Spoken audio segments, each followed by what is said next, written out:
haweeney qabto cudurka kali noolaanshiyaha ayaa laga soo sheegayaa xaafada naagi kaama sareysa ee aafaafka shishe kaga beegan degmada Herada Hiilis ee magaalada Hargeysa.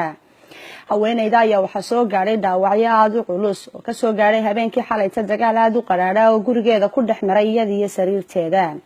ergaga gaarka ee gudida guurdiidka ayaa ku baaqay in wada hadallo rasmi ah loo furo haweeneyda iyo ragga caadaystay iska abulada inta yar soo jirtay in jirto.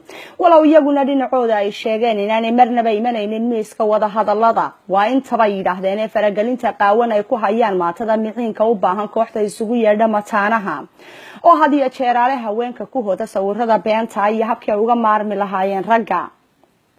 geestooda waxa iyaguna eedaasi iska fogeeyay mataanaha Watan England oo sheegtay inay iyagu dhowrayaan qulubta haweenka. waxaanu ka shaqaynaa dantooda waxay dani ugu jirtaa inay nagu daba faylaan intay midiba meel ka calacaliled annaguna aanu ahaan lahayn kuwa soo tabiya.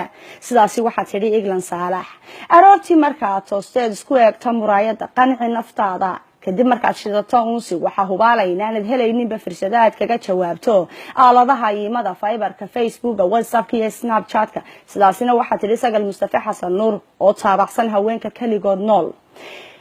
ikraan caraale oo aanu doonayna inaanu fikirkeeda wax ka weydiino horena uga mid ahayd ururka mataanaha ayaa sheegtay inay gabi ahaanba iska casishay kamid ahaanshihii xubintii ururkaasi haatana ay ku biirtay kooxda u ololaysa ragga loolanka ugu jira laba guursiga.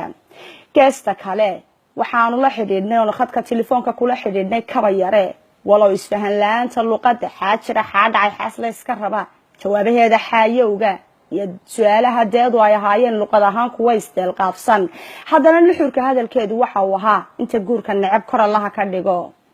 dhanka kale waxaa toddobaadka soo socda la filayaa mar labaad inay dhacdo maxkamadii lagu qaadayay nasteexe ee ka dhacaysay wadanka Norway.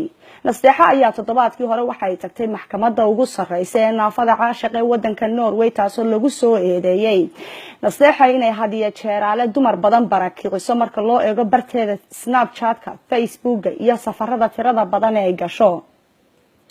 sidoo kale maxkamadaasi naafada caashiq ee dalka Norway waxa laga mamnuucay guud ahaanba inay ka soo qayb gasho suxufiyada miisaan dhimista u joogta wadanka Mareykanka ee Filsan Ahmed iyadoo lagu eedeeyay inay barnaamijyadii ay halkaasi ka baahisay ay ahaayeen kuwa xaqiiqada ka fog dhanka haweenkana taabacsanaa. inkastoo ay Filsan Ahmed qiratay qaar ka mid ah eedeymahaasi haddana maxkamadda naafada caashiq waxay mamnuucday bayaankeedana ku caddaa inaanay ka soo qayb galin.